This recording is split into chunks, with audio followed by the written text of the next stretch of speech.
Die Einigung des KI-Musikdienstes Udio mit dem größten der 3 Major-Labels, Universal Music, markiert den vorläufigen Höhepunkt der ereignisreichen Kontroverse um KI-Musik. Die Beilegung des Rechtsstreits zwingt die Plattform, eine bittere Pille zu schlucken. Sie wird im Sinne Universals zu einem geschlossenen Ökosystem umgebaut. Generierte Musik darf die Webseite fortan nicht mehr verlassen. Für viele Udio-Fans ist das der Todesstoß, von dem sich der Dienst nicht mehr erholen wird. Doch schauen wir uns das ganze Bild an. Wie sind wir hierher gelangt? Welche Ereignisse haben die Story geprägt?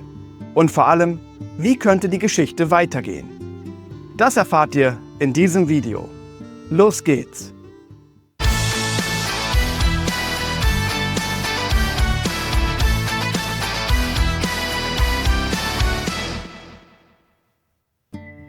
Hallo, ich bin Frank von Frank & Free.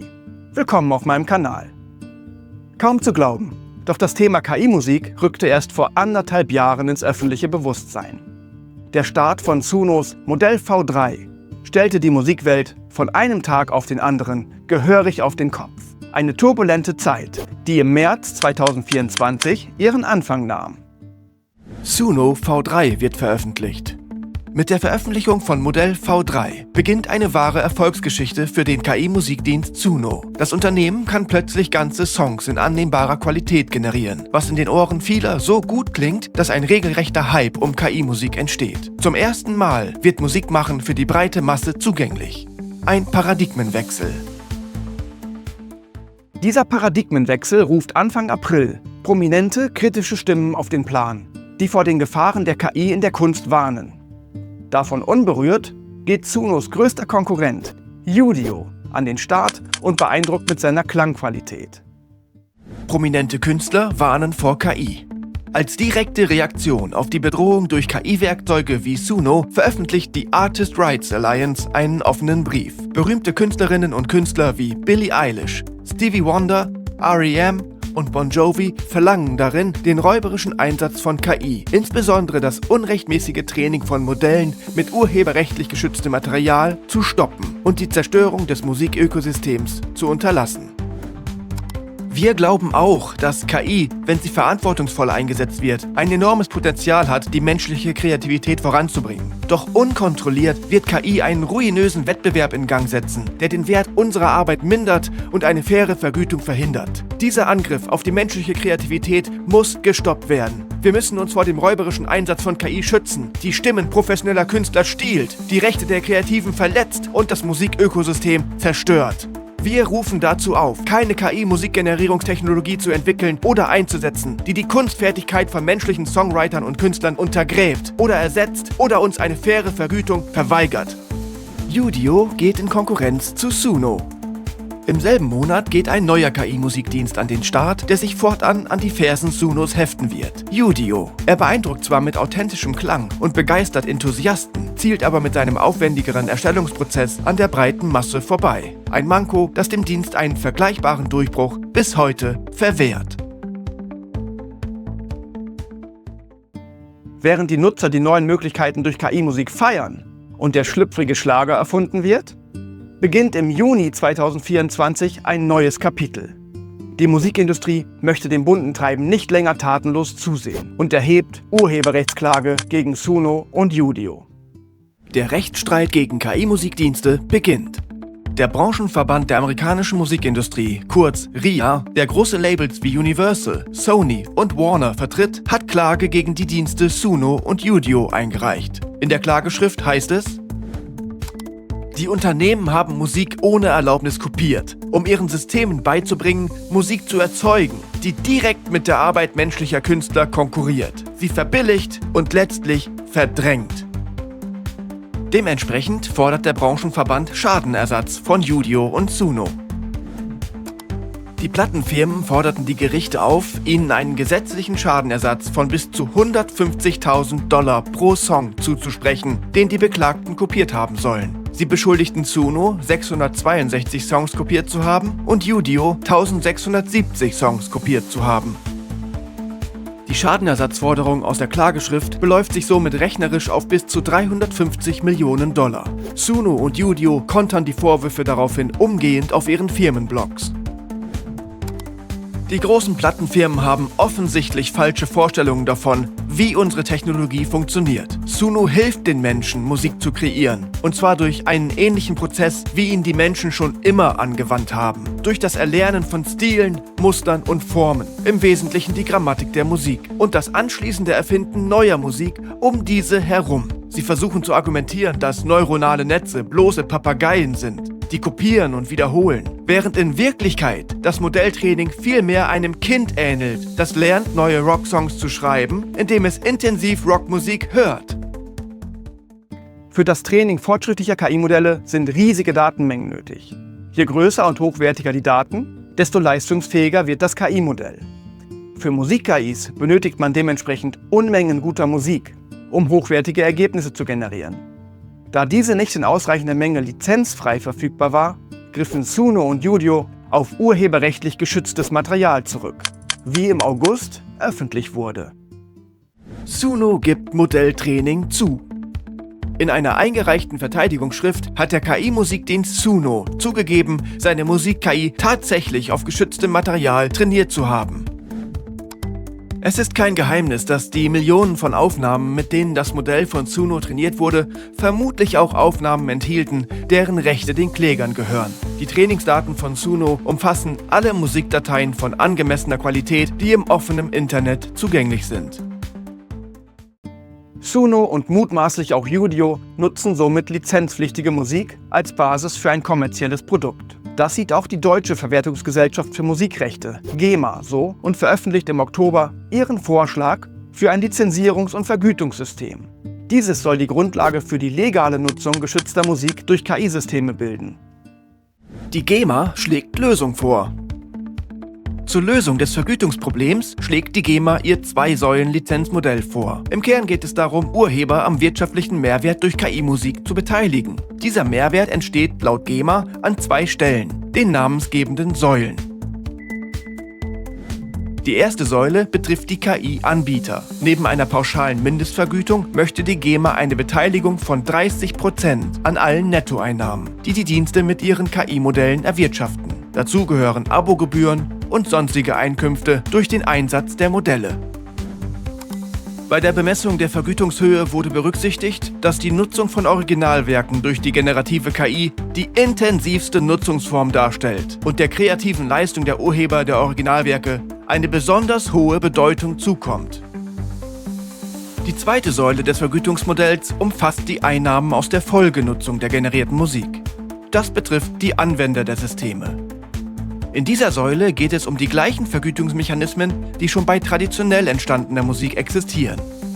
Wird ein KI-generierter Song kommerziell genutzt, zum Beispiel als Hintergrundmusik in einem YouTube-Video, in einer Radiosendung oder als Stream auf Spotify, sollen GEMA-Mitglieder an den Einnahmen beteiligt werden. KI-Songs beruhen maßgeblich auf den Ursprungswerken und enthalten nach neuesten Studien ebenfalls schutzfähige Elemente der Werke, mit denen sie trainiert wurden. Rechteinhaber werden an Einnahmen, die mit KI-generierten Songs erzielt werden, angemessen beteiligt. Dabei muss sich die Beteiligung mindestens in dem Umfang bewegen, wie es bei rein menschlich geschaffenen Werken der Fall gewesen wäre. Im Januar 2025 erhöht die GEMA dann aber auch den juristischen Druck auf die KI-Musikanbieter und zieht gegen Suno vor Gericht. Die GEMA verklagt Suno. Der Vorwurf der GEMA lautet: Suno verdiene Geld mit der kreativen Arbeit von GEMA-Mitgliedern, ohne diese entsprechend zu vergüten. Unsere Analysen zeigen deutlich, dass Suno Incorporated das Repertoire der GEMA systematisch für das Training ihres Musiktools genutzt hat und dieses nun kommerziell verwertet, ohne die Urheberinnen und Urheber der Werke finanziell zu beteiligen. Und sie präsentiert zahlreiche Beispiele für Plagiate, die mit Suno erstellt worden sein sollen, um diese Aussage zu belegen.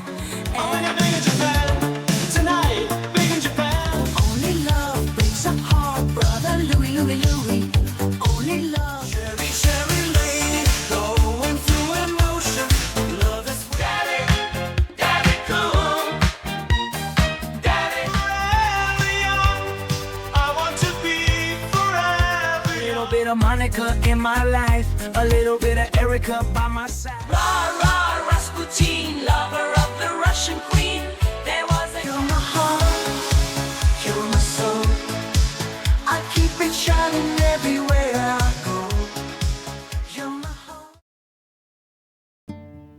Anschließend bleibt es fast ein halbes Jahr lang still um den Rechtsstreit. Suno und Udio wachsen weiter und verbessern die Qualität ihrer Plattform.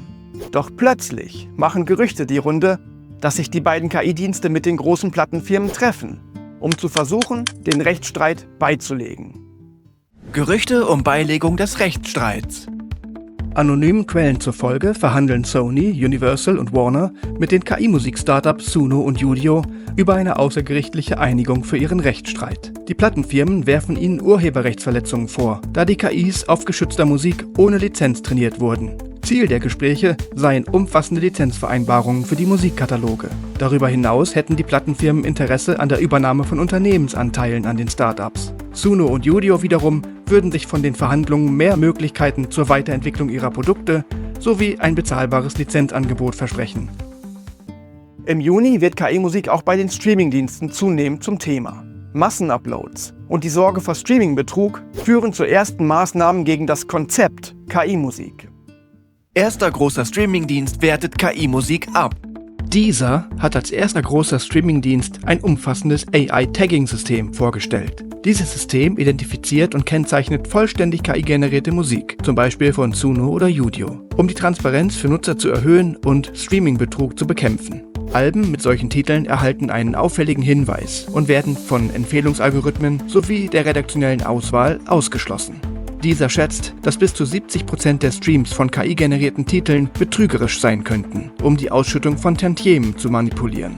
Die Einführung der Kennzeichnung erfolgt auch aufgrund wachsender Bedenken bezüglich der Nutzung urheberrechtlich geschützten Materials durch KI-Unternehmen. Während KI-Musik von den etablierten Parteien Gegenwind bekommt, findet sie langsam ihren Weg zum Mainstream-Publikum. KI-Bands wie Avances, Velvet Sundown oder kürzlich Breaking Rust landen virale Hits. Die mediale Aufmerksamkeit verlagert sich damit von der reinen Rechtsfrage hin zur Qualität KI-generierter Kunst. Erste KI-Songs werden zu Hits. Die Psychedelic Rockband The Velvet Sundown landete im Juli einen Überraschungshit. Sie erlangte internationale Bekanntheit und erreichte bis zu 1,5 Millionen monatliche Hörer auf Spotify, nachdem ihre Songs plötzlich auf beliebten Playlists wie Vietnam War Music und Good Mornings auftauchten und sogar durch den Spotify-Algorithmus empfohlen wurden. Raise your hand, don't look away, sing out loud, make them pay, march for peace. Doch etwas passte nicht zusammen. 3 Alben in wenigen Wochen, aber keine Social-Media-Präsenz, keine Konzertdaten, keine Spur im Internet. Was für das geübte Auge und Ohr offensichtlich war, wurde nun breit im Internet diskutiert. Sind The Velvet Sundown KI generiert? Obwohl Beweise für ihren KI-Ursprung auftauchten, spielte die Band geschickt mit der Ungewissheit. Ein angeblicher Sprecher gab sogar dem Rolling Stone ein Interview, das sich später als Schwindel entpuppte. Eine bewusste Provokation, um mangelnde Sorgfalt im Journalismus anzuprangern. Die Band distanzierte sich, hielt die Illusion ihrer Echtheit aber aufrecht, was die Streaming-Zahlen weiter in die Höhe trieb. Natürlich auch angefeuert durch die Berichterstattung hier auf YouTube. Schließlich lüftete die Band ihr Geheimnis. Ja, The Velvet Sundown ist KI generiert. Die Band sei ein Kunstprojekt, mit dem Ziel zu provozieren, die Grenzen des Machbaren im Zeitalter der KI auszuloten und uns einen Spiegel vorzuhalten. Mission erfüllt. Das Plattenlabel Hallwood Media, das uns später in dieser Rückschau erneut begegnen wird, versucht, sich vorausschauend in diesem neuen Marktsegment zu positionieren und nimmt im Juli den ersten KI-Musikkünstler unter Vertrag. Erster Plattenvertrag für KI-Künstler. Der Hollywood Reporter meldet, dass das amerikanische Plattenlabel Hallwood den ersten Plattenvertrag mit einem, wie sie es nennen, KI-Musikdesigner abgeschlossen hat. Es handelt sich um den Künstler I'm Oliver, dessen Song Stone der meistgestreamte auf Suno ist, mit über 3,2 Millionen Aufrufen.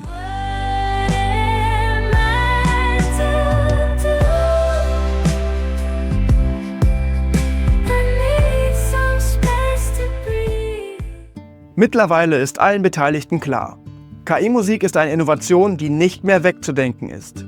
Der Nutzen für Privatanwender wie auch in der professionellen Kreativwirtschaft ist zu groß. Die bestehende Rechtsunsicherheit stellt den kommerziellen Einsatz jedoch ständig in Frage. Als Antwort darauf tauchen im August die ersten rechtssicheren Musikgeneratoren auf. Sie werben explizit mit sauber lizenziertem Trainingsmaterial und fairer Urhebervergütung. Dazu gehören das durchwachsene Beethoven AI, aber auch 11 Music, vom Marktführer für Stimmen-KIs 11 Labs. Mit lizenzierter Musik gegen Suno und Udio. Perfect music for your next video, film or game simply by typing a sentence. This is 11 Music. Der führende Anbieter für lebensechte KI-Stimmen, 11 Labs, hat seinen neuen Musikgenerator 11 Music veröffentlicht. Damit tritt das Unternehmen in direkte Konkurrenz zu etablierten Anbietern wie Suno, Udio oder Refusion.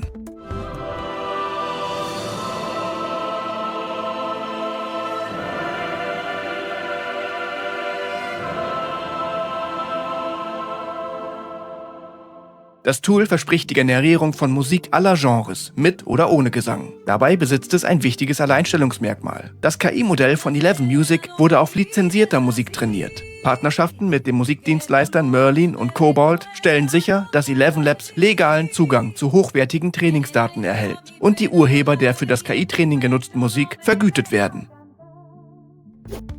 Mit 11 Music schließt 11 Labs eine Lücke im eigenen Angebot. Neben KI-generierten Stimmen und Soundeffekten vervollständigt Musik den Werkzeugkoffer zur Neu- und Nachvertonung von Videos. Im September explodiert die Nachrichtenlage dann förmlich aus allen Richtungen. Das Plattenlabel Smop Records kürt den Sieger des weltweit ersten KI-Musikwettbewerbs. Und Hallwood Media nimmt die nächste KI-Künstlerin unter Vertrag. Dieses Mal fließen Millionen. Der erste große KI-Musikwettbewerb. Das Kölner Plattenlabel Smop Records hat in einer Live-Sendung auf dem YouTube-Kanal von Musikproduzent und Autor Thomas Foster den Gewinner des ersten AI Artist Search Contest gekürt. Die Fachjury bestand aus Andreas Rosmiarek, dem Geschäftsführer des führenden deutschen Schlagermusiklabels Fiesta Records, Daniel Troha, einem vielfach ausgezeichneten Produzenten und Songwriter, der unter anderem mit Sarah Connor, den No Angels und Gloria Estefan zusammenarbeitete, und Darwin Bernhard, dem Talentscout von Fiesta Records, der selbst auch als Sänger, Songwriter und Produzent für Popschlager tätig ist. Aus über 200 eingereichten Songs schafften es 10 in die engere Auswahl. 6 davon wurden in der Live-Sendung vorgestellt, hier im Schnelldurchlauf. Coastal Rumors, The Tide.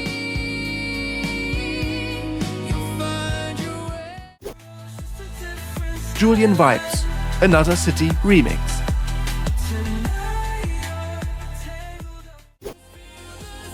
Kurt Michael Treichel, Echoes of Tomorrow.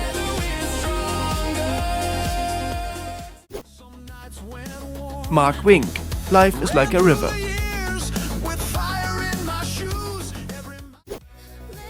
Shifting Horizon, Lip Gloss and Existential Dread.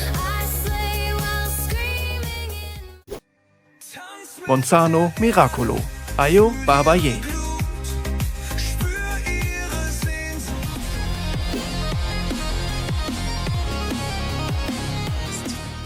Und nur einer von euch kann den Plattenvertrag bekommen. Nur einer von euch kann ein Video bekommen, das mit KI gemacht ist. Nur einer kann 100.000 Klicks auf Spotify bekommen. Wie fühlst du dich denn? Ja, normaler Dienstagabend, würde ich sagen. Ganz normal. Ganz normaler Abend. Lieber Julian, du hast gewonnen. Gratulation!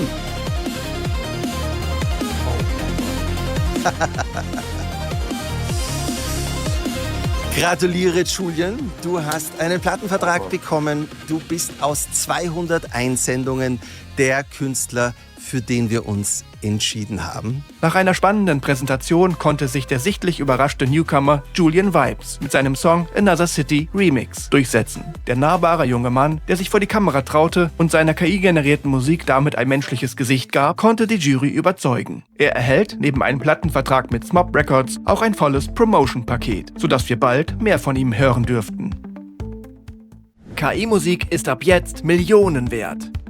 Hallwood Media, das Label, das kürzlich den Künstler hinter dem meistgestreamten Song auf Suno unter Vertrag genommen hat, schlägt erneut zu. Für $3 Millionen konnte man die KI-Künstlerin Sanya Monet verpflichten. Sanya Monet ist Künstlername und Kunstfigur zugleich, erdacht von der 31-jährigen Designerin Talisha Jones aus Mississippi. Der Kern ihrer Musik sind emotionale Texte, in denen sie persönliche Lebenserfahrungen in gefühlvolle R&B-Musik verpackt. You're a good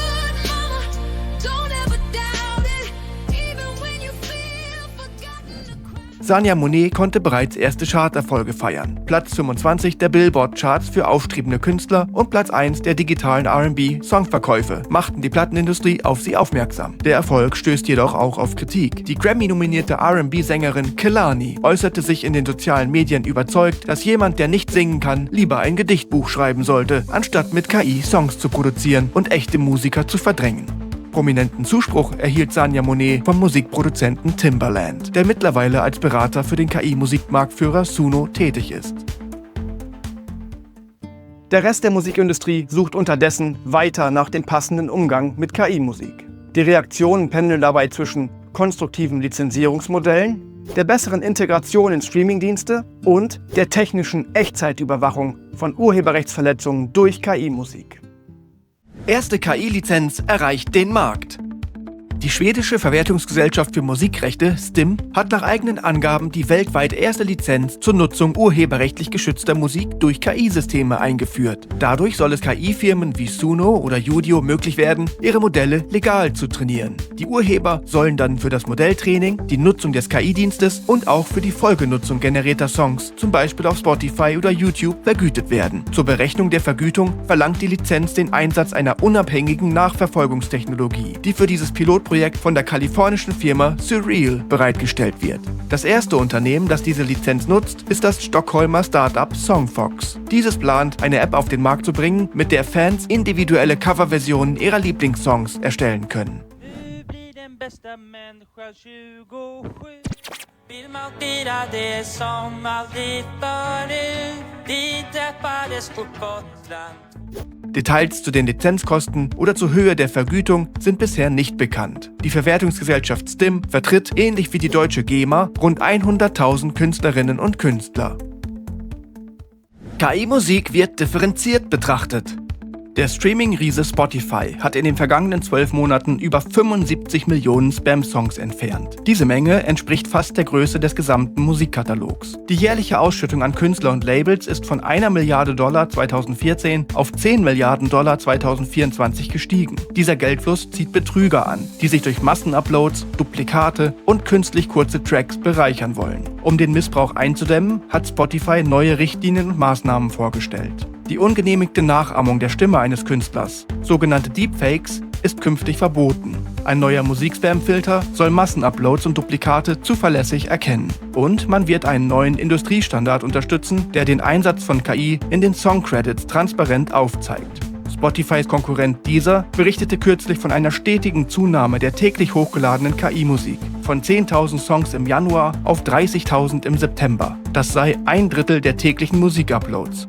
Anders als Deezer, das KI-Musik generell aus algorithmischen Empfehlungen ausschließt, will Spotify nur die Konten herabstufen, die KI missbräuchlich nutzen. Man wolle Betrüger stoppen, ohne Künstler zu bestrafen, die KI verantwortungsvoll einsetzen. KI-Musik soll überwacht werden.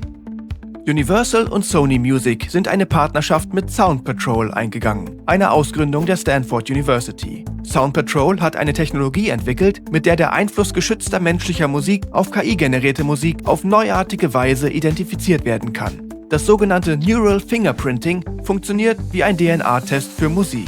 Es analysiert den musikalischen Kern eines Songs, also Melodien, Akkorde und Stil. Dadurch kann es KI-generierte Cover, Remixe oder abgeleitete Songs finden, die den Stil des Originals kopieren.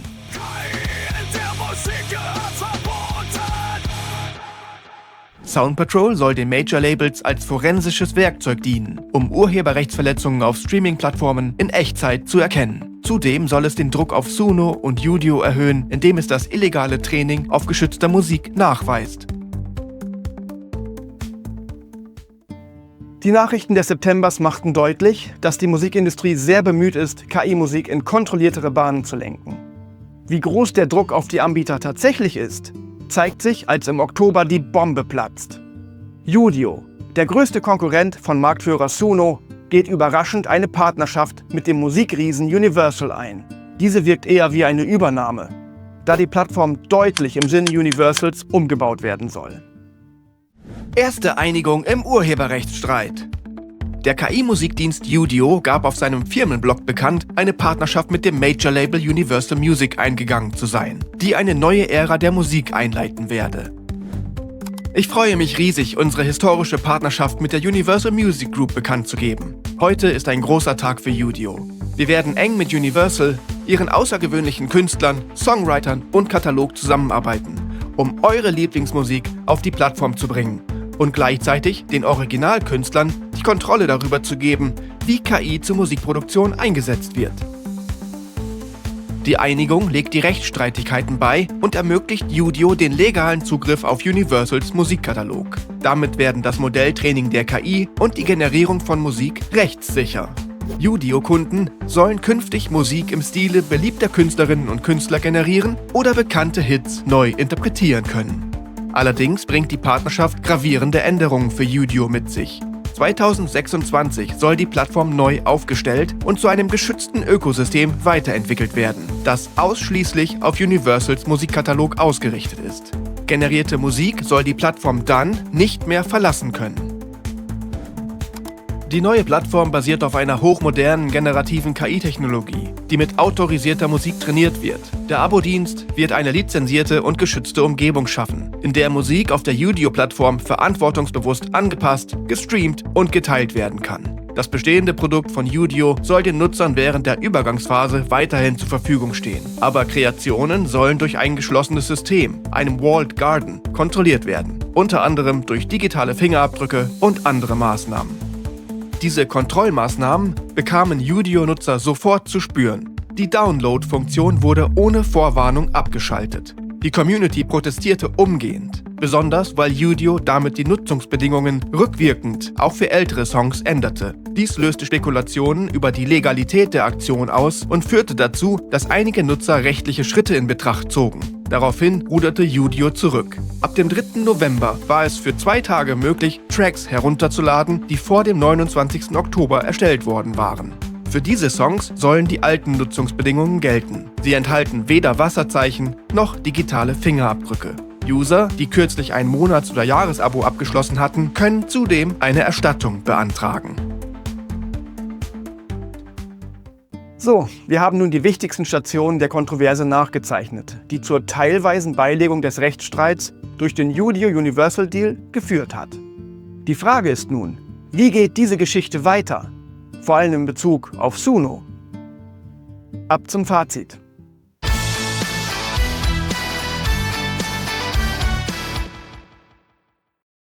KI-Musik steht zweifelsohne an einem Scheideweg. In jüngster Zeit häufen sich die Urteile über die Rechtmäßigkeit von KI-Modelltrainings auf urheberrechtlich geschütztem Material. Mal zugunsten der KI-Dienste, wie etwa im Fall der Klage gegen den Hersteller der generativen Bild-KI Stable Diffusion. Mal zugunsten der Rechteinhaber, wie bei der Klage der GEMA gegen den ChatGPT-Macher OpenAI. Udio ist einem Gerichtsurteil durch die Einigung mit Universal zuvorgekommen. Nun existiert eine Blaupause dafür, wie der Konflikt zwischen KI-Musikdiensten und Musikindustrie gelöst werden könnte. Dass Udio jedoch in ein geschlossenes System verwandelt wird, ist eine Lösung, mit der ich nicht gerechnet hätte. Ich bin immer davon ausgegangen, dass es auf ein Modell hinauslaufen würde, wie es die GEMA in ihrem 2-Säulen-Lizenzmodell vorschlägt oder es die schwedische Stim vorgemacht hat. Man hätte als Nutzer vielleicht einen kostendeckenden Aufpreis zahlen und einen Teil der potenziellen Einnahmen abgeben müssen, hätte die Musik aber weiterhin frei verwenden dürfen. Nun ist es schlimmer gekommen. Die fehlende Download-Funktion macht die Udio-Plattform für mich und viele andere unbrauchbar. Vielleicht bekommt wenigstens Suno eine Einigung zustande, die die selbstbestimmte Weiternutzung der generierten Musik gestattet. Doch sie müssen sich beeilen. Die Auseinandersetzung der GEMA mit OpenAI wegen des Trainings auf geschütztem Textmaterial weist klare Parallelen zur Klage gegen Suno auf. Und in diesem Fall entschied das Landgericht München zugunsten der GEMA. Ein ähnliches Urteil könnte Suno finanziell hart treffen oder gar die Abschaltung des Dienstes erwirken. Die Gerichtsverhandlung gegen Suno soll voraussichtlich am 26. Januar stattfinden. Bis dahin könnte sich noch die eine oder andere überraschende Wendung ereignen. Wenn du das nicht verpassen möchtest, dann abonniere doch einfach diesen Kanal. Aber jetzt interessiert mich deine Meinung. Wird Suno dasselbe Schicksal erleiden wie Udio? Oder kann sich das Unternehmen durch seine Marktmacht und vollen Taschen juristisch behaupten? Schreib mir in die Kommentare, was du denkst.